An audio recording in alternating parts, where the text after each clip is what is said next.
Hey everyone, welcome to your Enneagram Coach, the podcast. I'm Beth McCord, your Enneagram Coach. And in this series, we are talking to moms of the same type. So this week, we're going to talk to three type 3 moms. We're going to listen to the journey of being a mom and what it's like in the ups and downs, because so often moms feel alone, which is why I wrote my new upcoming book, Enneagram for Moms. It's going to come out July 9th, and you can pre-order the book now at enneagramformoms.com. But again, so many of us feel alone. And so I wanted to create a safe place for you to learn what it's like to be a mom of a certain type. So in this series, we're going to be talking to a mom of every type. But not only that, today's the last day for you to register for our Enneagram for Moms cohorts. There are only 25 spots for each of the 9 types, though we do have one in the daytime and one in the evening. But when the spots are gone, they're gone. You can find more information at yourenneagramcoach.com/cohorts, but register today because you will find deep, meaningful friendships with moms of the same Enneagram type who get you, they understand you, and they want to cheer you on. Okay, well, let's dive into today. Let's talk to our type 3 moms. I am so excited for you to meet them right now. All right, guys, here we are with the type 3 moms, and we've got 2 of them. And I really cannot wait for you guys to hear this real, authentic conversation. We were talking before we got on here about how they wish they had this many years ago. So I can't wait for you to hear from 2 type 3 moms that are just authentic and real in this space. So, can you guys introduce yourselves to everyone here? I'm Whoever wants to go first. I'll jump in there. So, my name is Diana Clevenger, and I am a type 3 mom. My husband and I, Jeff, have been married for 29 years. We have 9 biological kiddos.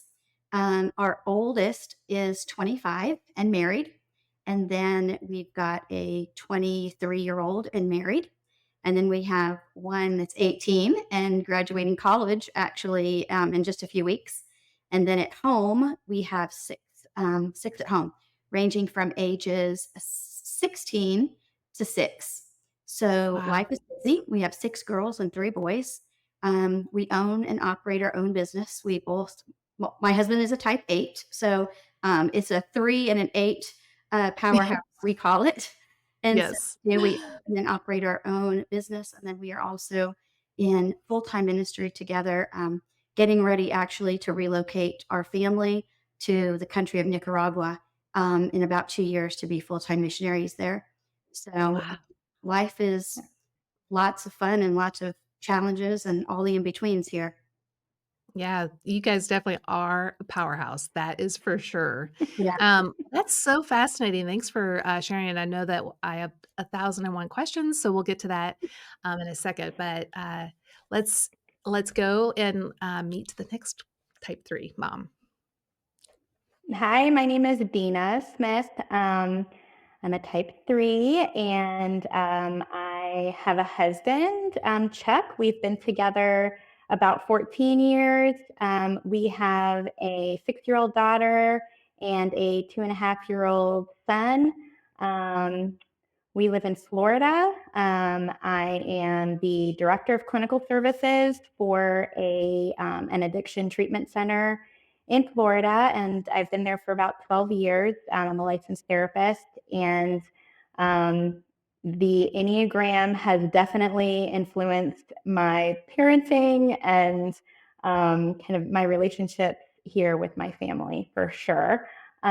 We are members of our local church right up the road. We're very involved. I'm in the choir. I'm on the praise team. We do a lot of service work there. So our kids are involved. And it's actually where the Enneagram was first introduced to me like a few years ago. That's great. Oh my gosh, that's so fun. So yeah, let's start there. Just tell me a little bit about your guys' journey and learning about the Enneagram, and then we'll dive in more specifically on kind of like what it's like to be a type 3 mom. But what's your journey with the Enneagram and how has that been helpful? So Diana, why don't we start with you? Yeah. So for me, it was actually in ministry. I was doing women's ministry, and I was actually teaching a class that was about just finding your heart, your purpose, your dreams, that type of thing. And so I had come across just some basic information that I was doing on finding that passion and purpose in your life. And that Mm. was probably about 5 years ago. And Hmm. so it was really just fun for me, especially taking a group of ladies through that to really just kind of discover more of who they were. Mm. They kind of just discovered it and left it, and I kind of dove deep in. And so it was just very interesting to me. And so for many years, I actually was mistyped. And Mm. so and it wasn't probably until about 2 years ago when I was just really diving into just, evaluating myself and where I was at, that I found that I was actually mistyped. I was, thought I was a 2 for all Uh-huh. of that time, and then found, when I did a deep dive, that I was really a 3 in the Mhm. heart of it all. So, Yeah. Well, and and it I'm is sure you use a lot of 2 with the yeah. 2 wing right there. So, and that makes a lot of sense. 2s, that use a lot of 3 or 3s that use a lot of 2, that can be an easy mistyping for sure. Yeah, but it has been a game changer for me, Mm. just especially in the last 2 years of really evaluating what I do and why I do it, why I parent the way I do, why I relate to my husband the way we do, and it has really been a game changer in parenting and marriage. Yeah. Okay, well, that's gonna be so much fun to hear more about that. Dina, what about you? What's your journey been like? So I participated in some kind of like women's day of workshops at church. And one of the workshops was about the Enneagram. And she gave us a booklet and it had all the things about, why it's okay as a Christian to use the Enneagram and kind of a little bit about each type. And that was about 3 or 4 years ago. And I kind of just Hmm. did that one workshop and was like, okay, Mhm. moving on. And then where I work, it was reintroduced to me as part of some trainings that got brought in house and things we were doing with my team and things we were doing to help, the patients that we serve. Um, and it was right around the time that I was kind of recreating my relationship with Christ and looking at getting baptized, and it was all happening at the same time, which was great. And when when the instructor first talked about all the types, um, I it was really hard for me to be typed between a 1 and a 3 because of, how often they're mistyped. And when I really started listening to her about type 3 and she gave us all this information, I basically wanted to throw up and I was like, "Oh, okay, this is this is my type. Yeah. This is how people experience me." And this is what kind of gone well being a type 3 and what has not gone well being a type 3. And so Yeah. that kind of started my journey with it. And then, I'm like full-fledged in, I did the your program to become a coach, and it's really infiltrated all my relationships now. Yeah. Well, that's exciting. Yeah. And I've heard many a times it's almost like when you feel like a gut punch has, hit you, you're like, oh, that's probably my type. I mean, and that's just at the beginning because there's so many beautiful things about all of the nine Yeah. types, but we're very aware and attuned to those not so great parts of ourselves and to have it Mhm.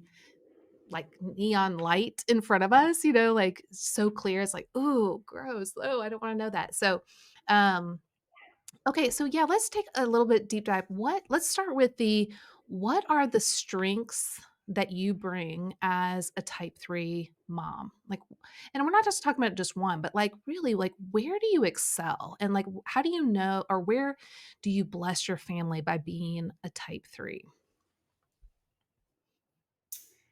Oh goodness, for me, having what we call the supersized family, we kind of laugh. All of our friends call us the supersized McDonald's family, but I can adapt very quickly to things, Mm. which is super important in with Mm. the age group that we have. And also just accomplishing, like people come to my house and they're just like, oh my gosh, like you get so much accomplished so fast. Yeah. However, it's not a great thing. I mean, it's great for me, but it's not great for the other 10 people in my house, because I have this high level of expectation that we should Yeah. be efficient and get things done quickly and just move right along. And when it shocked me, it was when one of our kiddos was asked for like a Mother's Day thing at school. Like, what does your mother love the most? What does she like to eat? But one of the things was, what does your mother say the most? And my and like 6-year old said, hurry up. On my Mother's Day card, and I was Oh, ouch. That really, because then I started thinking about it and it was so true. Like, I think I must tell my kids 100 times a day, hurry up, let's go, hurry up, let's go, get out the yeah. Now, to be fair, which I don't doubt that that's not true even if you had 2 kids, but to be fair, you have 9. Like, if one of them is lagging behind or 2, it's gonna take forever to get anything done. So, yeah, to but be fair, I yeah, had to just laugh. I was like, "What does your mother say the most? Hurry up." I was like, "Yes, yes, it is." that would be so interesting. I have got to ask my kids what is it that I say the most? It's I'm trying to think, like, they would probably say probably something to the effect of, like, "I'm done," like, or "I'm out." As a type 9, it's like, "Too much. Right. I'm too overwhelmed. I'm out." I bet that's it'll be Bye. really interesting to see what they say. Okay, Dina, what about you? How do Yeah. you bring so many strengths to your family? So I would definitely say the efficiency part, and the like multitasking, to get things done, I think is definitely a strength. Um, and gosh, I just think like I mean, I'm very organized. I'm like always looking ahead. So I know what's coming. I know what we need to work on. It's just a very forward moving situation with me. Yeah. So I would say those are a couple of the strengths. And, I mean, my kids are 6 and 2, so I don't know what they would say. I know I say hurry up a lot. And I know more than hurry up, I probably say let's go. Like, Uh-huh. let's Yep. get moving. Yeah. Yes. Yeah. Okay, so with that, so yeah, type threes, you guys are super efficient, you're goal oriented, you love to check things off, get things done in a fast, efficient manner, but also do it, with excellence, right? Like you want it done really well. Now, it's not like the type one where it has to be ethically and morally perfect, though. You might enjoy that too, but it's like let's get it done and do a great job. We're gonna nail this thing. And so those are all in the adaptability is great. And it's what's interesting, it's not so much flexibility, it's adaptability. Wouldn't you guys agree? Because Mhm. there's a difference between Totally. flexibility, because flexibility is like, sure, we'll just roll with whatever, like highs, lows, whatever. Threes are like, no, we're not going to roll with the lows. We're going with the highs and I'll adapt to that situation there. Is that right? Yeah, absolutely. Definitely. Definitely. um, And so you guys really have, just so much to offer. Like, in the busy season that you guys are in, you can keep up the pace. And whereas, like, for me, it's like, I'm overwhelmed. That's how it feels all the time inside. Now that doesn't mean I don't get things done. It's just that feeling of that's so different than what you guys are going to experience. So those are some of the highs, and there's many more. But let's also talk about the struggles that you guys have as a mom. And I just want people that are listening to recognize one of the core fears of a type 3 is being exposed.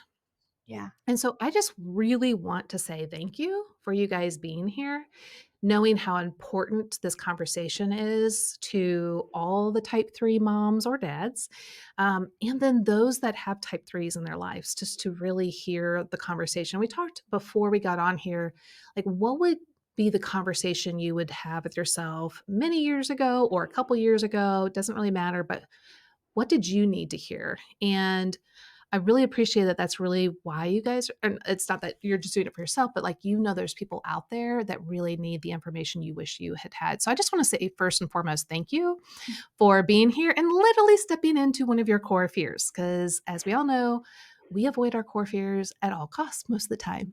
It'd be like you guys having a conflict with me right now, and I have to sit here. It'd be like, no, I'm out of here. Again, the words, I'm out. Um, so anyway, I just wanted to set the stage for that. So, Diana, what would say, kind of just pulling back the curtain has been some of the biggest struggles for you that maybe people that know you never knew it was that hard? Definitely for me is slowing down. Um, Mhm. that has been a big thing for me. Everybody who knows me, they will tell you Diana runs on 8 cylinders, 24 hours a day. So slowing down has been a big, big challenge for me. The other And where does slowing down where is it asked or demanded of you? Because I think that would be really insightful for people to know, "Oh, yeah, now that makes sense." Yeah. So one of the big things for me, like somewhere in my mind along the path of growing up, taking a nap became a sin. Like, my husband Mm. would even say, like, "You think in your mind that taking a nap is a sin." And he's like, "Why can't you just rest, instead of having your mind going 90 miles an hour of all the guilt of what I should be doing instead of just being like, Mhm. 'Okay, it's Sunday afternoon, that can wait.'" Um, Mhm. so I have gotten a lot better at that, but it's still a struggle. And then also And just to preface sorry to interrupt you one more time. Just to preface, that is a type 8 husband yes, that is it saying is. that. It's definitely a type A. True. I mean, True. that means you are really going in life because 8s are always going too, and if he's telling you to slow down, you're Yeah, really going, girl. yeah, and he's like, "Listen, like, you've gotta stop," but, and I've learned to rest in the fact that even Jesus rested. And so that has Mhm. been so important for me. It's been so important for me to look at the attributes that we have Yeah. been given through Jesus and be like, Mhm. like he rested and it was okay. He said, I need to get away from all these people and all this stuff, and it was okay. So Mhm. I've learned to rest in that. And also, not being defined by what I do. That has been Yeah. a really big thing for me. And where that became, um, where I became more enlightened with that thought was when we started having young adult kids. And so Mm. going from that thought process of if you do all the right things, well, like threes think that we're just going to do it all and we're going to do it all right. I started having teenagers and then teenagers who left the nest and Mm. they're not doing it my way anymore. And Right? it's not that they're sinning or that they're doing things wrong. They're just not doing it the way I see it. And Yeah. so I had a real coming to moment with Jesus when he said, "Your children do not define who you are. Your adult Mhm. don't define you. Your husband doesn't define you. Your job doesn't define you, your ministry doesn't define you. Only I define who you are." Mhm. And Wow. that was a real big moment for me because, I too, like, I took the Enneagram test like 10 times because I didn't wanna be a type 3. Like, every I'm like, "Nope, I'm something else." And so I kept retaking it, and I'm like, "This is not going well for me," because it came back the same way every time.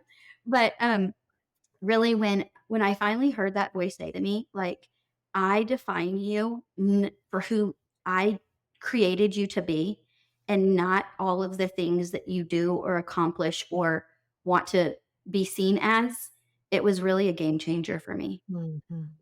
Yeah, and even to piggyback on that, it's yes, your identity is Christ, which means all of his accomplishments are Yeah, your accomplishments. And boy, did he achieve everything we needed to achieve. And so it's you get to add achievements yeah. to your identity, but they're the perfect achievements. Um, which is really cool and amazing. Yeah, I really love that because one, I can totally understand how the slowing down is hard, which, in motherhood, we rarely even have the opportunity to slow down, which I think we'll get to here in a little bit, really goes into the point of self care Mhm. for moms, but all the 9 types need to do self care differently. So we'll get to that because I'd love Mhm. to hear how you guys have understood what self care looks like for you guys and how you've navigated that. But yeah, so thank you for sharing, that part for you. Dina, what about you? What would you say? So I would definitely say if I had to talk to my younger self or a mom that's a type 3 that's struggling right now, I would definitely say for me, one thing that has been really hard is kind of reframing what being productive means. Mm, I have a little bit of that, like the workaholic kind of thing, always, checking my messages, always checking my emails. I was off today. I'm responding to, things at work.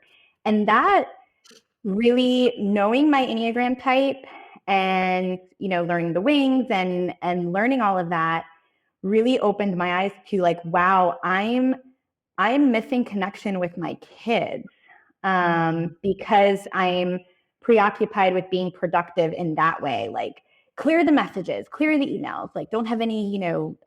notifications on, and that was being productive. And now I'm trying to really look at being productive as like, yeah, if I spend an extra 5 or 10 minutes, sitting with my daughter, listening to her about, whatever she wants to tell me happened at school or at aftercare and making, that's built into our routine already, but making extra time for it where she clearly needs extra time. Or, when my 2.5-year-old says, Mommy, I miss you. And I'm like here and I'm like, oh my goodness, I'm just going to stop what I'm doing and like do a puzzle with you. But mm, really, that's not something that comes as a habit for me or automatic for me. It's not a strength that I'm like, oh, let me stop what I'm doing and be productive in this way in terms of like fulfilling that part of my relationship with my kids.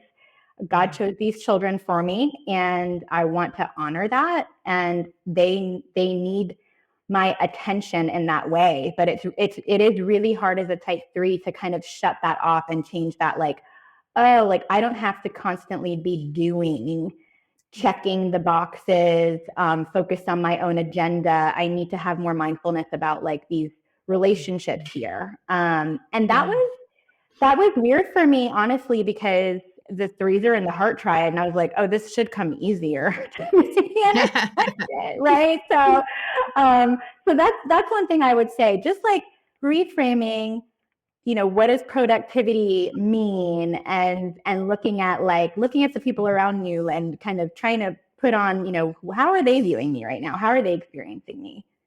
Yeah. Well, and I love that you said that because in the last episode with type 2 moms, we were talking about reframing the messages in our mind. And I was saying, Mhm, because they were talking about it, I said, it's actually essential that we do that, but mhm, we do it mhm, for our type and what our type mhm. false messages are. So for them, the false message is you can't ask for help. You have to figure it out all Right. on your own. And, it's like, okay, no, actually, and then don't have self care because that's selfish. Well, we know that that's not a true, but to them, it feels so accurate and true. But if they Mhm. change the framework in their mind that no, by asking for help and doing self care, it actually is going to bless their family and their friends and their community because they'll be recharged and refreshed. So what's in their mind is saying, I'll be rejected. People will think I'm selfish when we're all like, no, like that's a healthy thing to do. And we want you to do that. And so it's the same for you, as a type 3, but you have your own reframing that is vital. And so for you, it's like, okay, God made type 3s to be productive. Mhm. Yes, I totally agree with what Diana you're saying is slowing down and, taking time to basically quote unquote smell the roses, enjoy life, be in the moment with people. So totally agree with that, but you're also created to be productive. So it's not we don't want to paint the picture, and not that you guys are at all saying this, we don't want to paint the picture that threes shouldn't be productive or, constantly moving forward. God created you to do that, but it's always in a balance, right? And Mhm. so then what does productivity look like? Yes, productivity does look like getting your kids their vaccine shots and getting their school supplies and doing all those things. But it's also, like you were saying, playing with your kid and doing a puzzle. And it's not just doing that out of a checking it off the list, but the productivity is, how can I be present and connect with my child? Like, me feel the connection.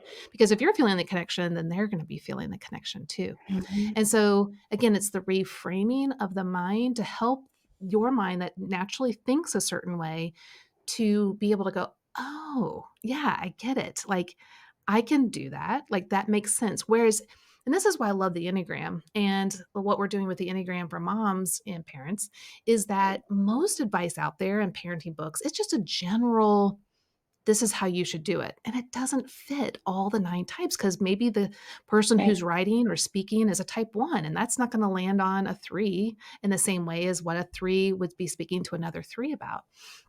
And so this is so important for us. And that's why you all being here today is so crucial, because it helps the 3s to hear, yes, I totally do that. And oh, that's a great idea. So really appreciate you guys, chiming in with that.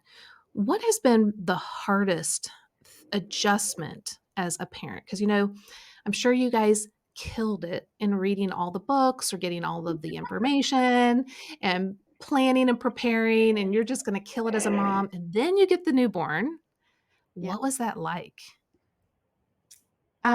For me, actually, it took a big twist. So my husband and I were married. We were married 5 years. We were running a successful business in ministry full time. And then, our firstborn came along, which, funny enough, her name is Grace. And I laugh. We laugh at the mistake that God did that on purpose, because it taught me a lot about having grace. But I spiraled out into postpartum depression severely. Mm, Um, very quickly after she was born.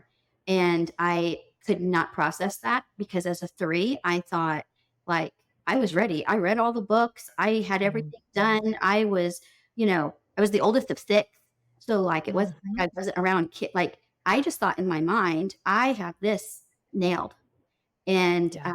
I did not. Like, I spiraled out so quickly Mm, and, dealt with that for the first year. And it was really a struggle. It was really a struggle when, my midwife looked me in the eye and they're like, "You have to go to counseling." And I was like, "I don't need counseling. I'm great." And they're like, "No, you have to go." And, I went and I was just like, "Okay." And they told me, like, "This just got you here sooner, because eventually you would have landed here anyways." And they said, oh, wow. "You don't know how to stop, and you don't know how to, just say no, and you just keep." And I was just exhausted, physically exhausted, emotionally exhausted. Um, she was born 5 weeks premature, so, Mm, that threw a whole 'nother wrench into it, because that was not part of my plan. Like, that right. was not part like, it was not part of our plan to have a 5-week-old premature baby. And Mhm, so, um, there was just so much grace, and I just found that God just taught me really quickly that you have to learn to lean into that.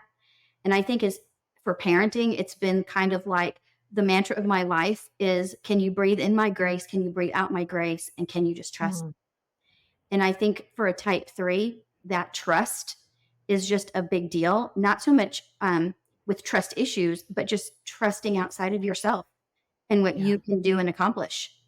And so, it taught me a lot as that young mom who could just, do everything. I was like, Did really fast. When you went into the postpartum depression, I'm just guessing, but I would love to hear from you. I'm assuming a lot of shame welled up. Is that Oh, something you experienced? oh, absolutely. In fact, the shame was so bad. We drove an hour and a half to see a therapist that I had to see twice a week. I was mandated by the doctors in the clinic that I had to go twice a week to see a therapist. Mm, I did that. But then, where it really became shameful is that in that time, our oldest is 25, so 25 years back up, the whole antidepressant scenario was really shamed among Yeah. the Christian church. And because I was in Mm. ministry, it was like almost like double shame. So I Mm. remember telling my husband, "Look, you cannot pick up my medication locally. You have to drive like an hour away to get it to somebody Mm. who doesn't know me." And he literally would drive to another city an hour away to pick Oh, up my meds because I was so shamed that somebody in the pharmacy would know. And yeah. I would be, like that was just in my mind, that was just such a terrible, terrible thing. And, Mm. as my husband being an 8, he just could not even understand that. He was just like, I don't understand what the big deal is with this. He's like, the doctor told you to take it. People take insulin. Why can't you do this? And I'm like, this equivalated to failure for me. Like, Yeah. you can't handle being a mom. This is your first baby, and you do all these other things so well. And now you're having to take medication to, like, in my mind, to cope and to, just get through every day. So it was a big, it was a lot. It was probably a really good thing I was in counseling. Well, Well, yeah, and I know for a lot of threes, going to a counselor is really, really hard because no matter what the reason is, because in their mind, it feels like I failed, I have to go see a counselor. Now 100, going to get a coach is different, right? yeah. Um, but a counselor is really hard for a 3, and like you said, you were mandated to do it. Yeah. Now if you could go back the 25 years ago, now that you're on this side, I'm sure you can see all the beautiful things that God did in that process, how you grew, all those things. What would say to that younger self? Like, here she is feeling so much shame, making her husband drive, so it's not as easy as like, "Hey, buck it up, you're fine," like what did she need to hear? So it's funny because I've actually had the same conversation with our daughter. Our oldest daughter Mm, had a baby a year and a half ago. And I sat with her and I told her, like, the exact conversation was like, mm, you are enough and you are loved for who you are. And don't be afraid to ask for help. Don't be afraid to say, I'm tired. Don't be afraid to say, hey, mom, can you come for a week and help me out? Um, it was, it was just having that conversation with her and then finding myself so sensitive to mm, watching, and I have found that with more than just my daughter, young moms in our church, young moms in our circle. I just watch so carefully to just see, where they're at and to make sure I'm jumping in there to be like, are you okay? And when they say, yeah, I'm great. No, I don't really think you are. I mean, because I was that person, are you okay? Yeah, yeah, I'm fine. No, I yes. wasn't fine. And, but just to be that person who really is observant of these Mm, young moms and my husband, even with young dads, like, your wife is not okay and you guys aren't okay and you need to ask for help or you need to come for dinner or you need to let someone bring you a meal or you need to let the person come clean your house. It's okay. Like, it's okay. You don't have to do it all. And yeah. we go back to that same line of God's grace is always enough. Like, Mhm. for a moment, it may be for a day, it may be for a month, but it's always right there.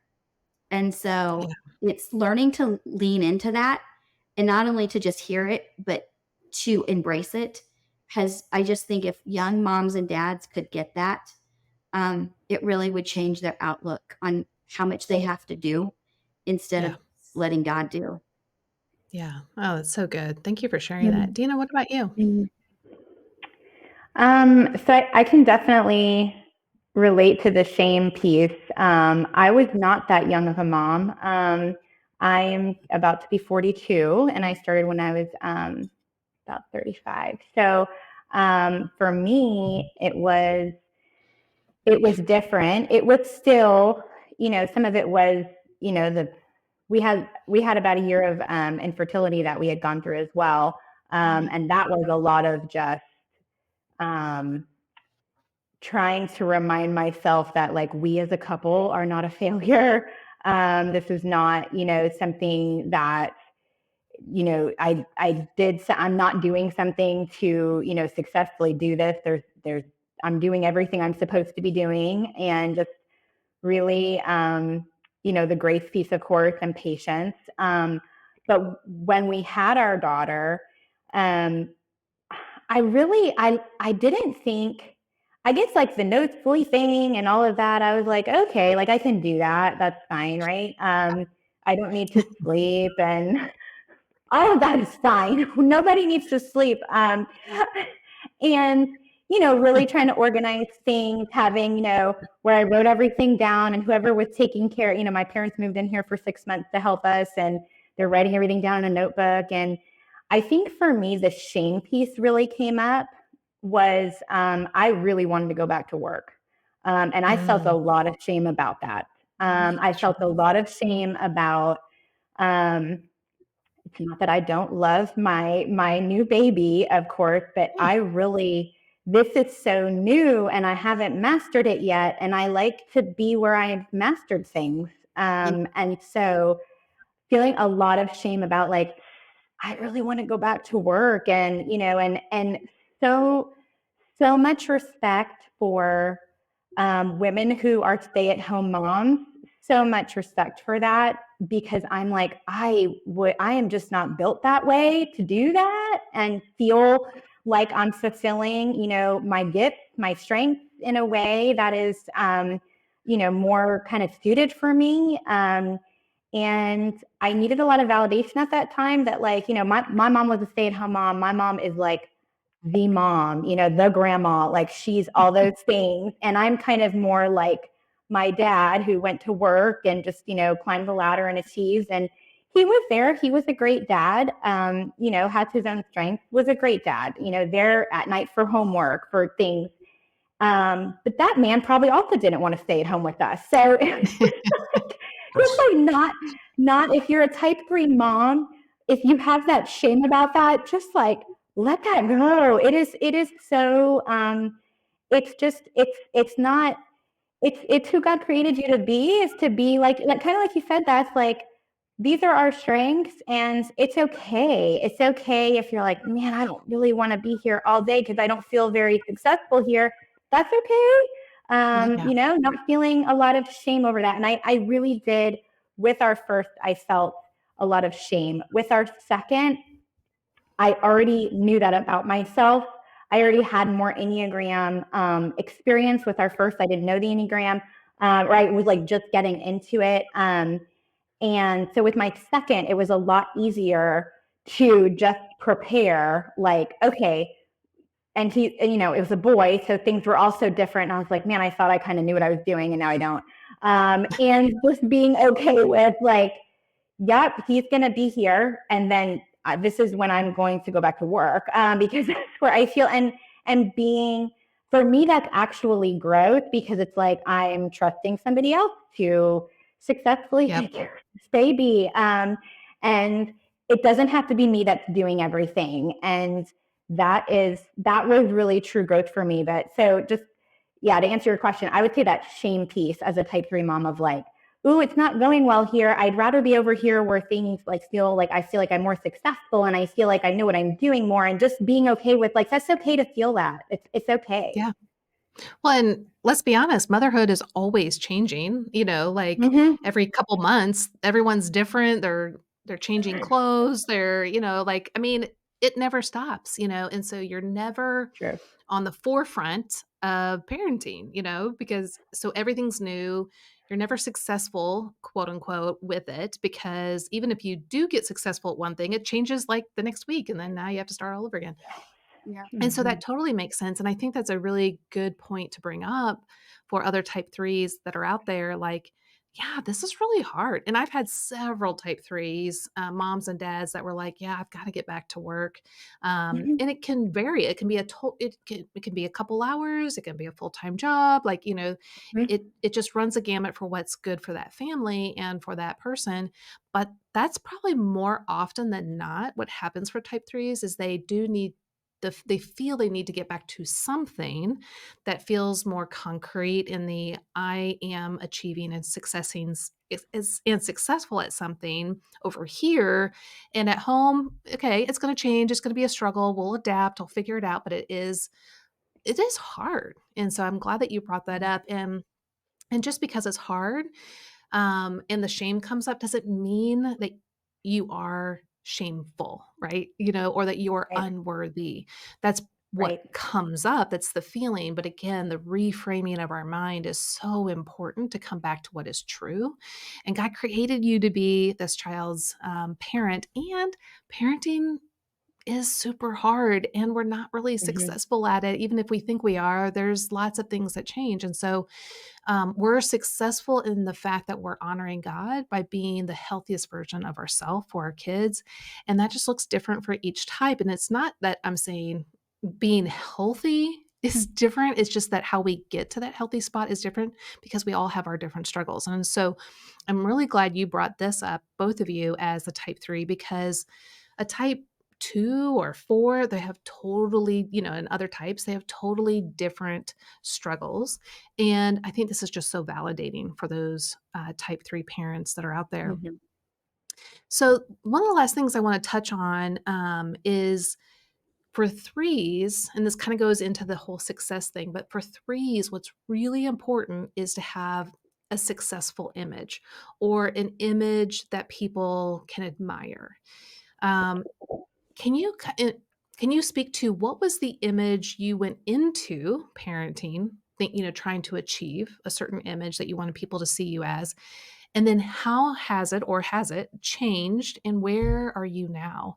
And kind of the same thing, like what would you say to a type 3 who, has built up a certain image that they think they have to hold or attain?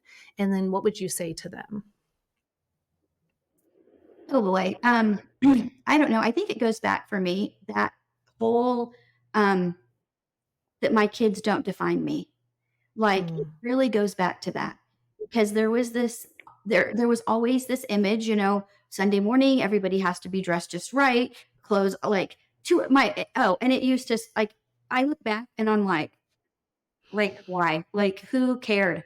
Like who nobody cared but me. Um, but it was, I look at my kids now and where they're at and my, you know, their career, the career paths they've chose, the colleges they've chose or not chose to go with. Um, None of those things define who I am. But Hmm. it's become more important to me to raise kids that are emotionally healthy than it is mm, for me to think about what other people think of me. And, yeah. like if I one of my kids has a meltdown, then it's not a reflection of me. But so many times I looked at it like if they weren't sitting just right in church, if they didn't answer somebody back with complete respect, all of those things were a reflection Mm, of my parenting rather mm, than finding out from those kids, like, why do you think that way? Why do you feel that way? Why are you behaving that way? It was always a reflection that I thought for me was what they're doing looks terrible. And mm, it really made me take a step back to start guiding them. And it's really hard parenting kids as a 3 and an 8. My husband, who like does not do emotions well, and then me, who's always about what I look like, as this parent. It's like, oh my gosh, like my kids make me look terrible, and my husband's like, no emotions, they're fine, just they'll get over it. And I'm just like, okay, stop, and let's find out why they're doing this because there's a bigger picture than about mm, and, I've just really shifted. I wish I could have shifted this gear with my older kids when they were little, but now with, like, especially our younger 6 that are still at home, like, really, we just adapted this idea of raising and launching emotionally healthy kids, and it's really yeah. changed our view on parenting, and on marriage, just the way we do life together. Mm, And so I would tell that parent, like, especially the threes, like, I've had to learn, it's like, it's not all about me. Like, and it's really, I mean, it's hard. I mean, like, not in a selfish way, but it's really not all mm, about, and you can hear that all you want. But at the end of the day, um, you're raising little people to be healthy adults and Yeah. you launching out into the world. Yeah. And so, Man, that oh, go ahead. yeah. So no, for us, it's just for Jeff and I both, it's just really teaching them, like my inner core is that you are loved for simply who you are, being you. Mm, And then yeah. it's now projecting that into my kids that you Yep. are loved simply for being who you are and not who I think you should be Yeah. or who I Yeah. think you ought to look like in front of everybody else. But that Yeah. we love you as much as God loves you just for being who you are. When your kids were younger and you didn't know the Enneagram, did because I've heard that type 3 parents, they're constantly pushing their kids to excel in a very specific way, probably whatever their community they're in, esteems. So whether let's say if you're in a hockey community or a musical community, whatever the community is, there are certain things that are like seen as highly regarded. Um, what were you like back then? Were you pushing them to gain a certain status or grades or something? Absolutely. So for us, we're a non-sports family, and not because Mm. we don't like sports, but there's just too many kids. Like there's too many. That's We true, that's we true. could never get anything accomplished if we did sports. Like, so we went the opposite way though. It was, we're in church every day time the doors are open. Mm, We're on Bible club. We're in youth group. We're, every time the church doors are open, we're there. And then, we're going to the Christian school. We're doing the Bible memory fact quiz team kids, like, and it's that push, mhm, like you always have to excel. And for a long time, one of the things that threw me with the Enneagram 3 was about this competitiveness, about how type mm, threes are so competitive. And I'm like, I'm not competitive. I don't do sports. I've never been into sports. And then one time my husband says to me, you're competitive with yourself. Like it's not mm, competitive with other people because I really don't care what other people do. Like I kind of look uh-huh, at it, oh, I could care less what everybody else does. But for me personally, it's this competitiveness with myself and then mm, raising children. Like my kids are going to be the best. And it happened just last Christmas. I had all the gift bags, everything lined up on the table for the Christmas gifts for school for the teachers. And I'm making the personalized ornaments and I'm putting in the homemade treats. And Jeff comes into me and he goes, why are you doing this? And I was like, well, what do you mean? And he goes, are you doing this because you love doing this? Or are you doing this because you're like, you want our kids to have the best teacher's gift and have he's like, I don't care. He's like, but have you thought about why you're doing it? And really in the moment, I wanted to be like, I hate you. Oh, I had to He's got your number, right? I had to stop and think, like, why am I doing this? Yeah, And yes, I'm doing it. I'm a creative. I love being creative. But yeah, when I stopped and thought about it, I'm like, am I really doing this because I just love it? Or am I doing this so that my kids walk in with the best Christmas gift for mhm, their teachers? So this year for Christmas, I sent in one tiny little gift. That was it. Like, and I stopped and Jeff said, did that make you any happier or did that make you feel any more loved or less loved? And I was like, no. And he's yeah, like, so you didn't have to do all those things and drive yourself mm, crazy and be up till midnight, not mhm, enjoying the night with our kids because you were making 9,000 teachers gifts. But it really made me stop and think, like, why am yeah, I doing this? And is it just because of this Mhm. competitive look good number 3 that I have to say, mhm. oh, I hate this. I hate every minute of it. Well, and I think, and one thing to encourage those that are listening, and I love that story because you've been working really hard with the Enneagram. I've been working with the Enneagram for over 20 years, and this is a daily thing. It's a Yeah. daily work. Mhm. It doesn't stop. Mhm. And I still if you guys were to start getting really mad at me right now, I would want to hide under the table. And I would have to do my own self-work and be okay with confrontation or debate. So it's a daily thing. It's not just we learn it and we get a little good at it and then we're done. This is ongoing. This is Yeah. our brain is wired to think in certain ways and to act in certain ways. And now with the fall, it goes awry. And so we want to get back to the place that God created us to be the healthiest version of our type. And sin is here. And so we have Mhm. to recognize that, accept that, but also know, like you've said, we have an identity in Christ. The victory has been won, but we're on this side of heaven. So it's the already, but not yet, right? So the already is we have the victory with him because of him, but we're not yet in heaven with him where it's all complete. So we have to embrace the glory and the sorrow. And so I love that story because it's like, yeah, you know what? I had to really rethink why I was doing it and what felt comfortable for me and good for me to do the next time around. And I love that. That is such a beautiful story. Thank you for sharing that. Um, Dina, what about you? So, yeah, in terms of, I relate a lot to what you were saying, Diana, in terms of the impression management. For sure, impression management and the like, I also have a piece of, wanting to kind of measure myself, to myself, to other people, but a lot of times myself, like, oh, I could have done that better, or, why didn't I do it this way? And I lose perspective if I stay there. I lose Mhm. perspective. So our daughter who's 6, she's in kindergarten. She's finishing up kindergarten, but when she was starting school last summer, she finished, where she was for pre-K, and then we moved her over to like the summer camp that was at her new elementary school so she could get used to it. And she was acting out all over the place, and in public and not in public and all over. And I'm getting so frustrated with her, like, what is happening to you? And because it for me, it felt like I have lost control of you. I'm not, managing all of this, and what will people think? And all of this, it's just 5-year-old chaos. And my Mhm. husband had to say, like, hey, do you think she's like a little nervous because she's like at a Mhm. new school, new camp with new people, and she's going to start kindergarten in a few weeks? And do you think she's nervous?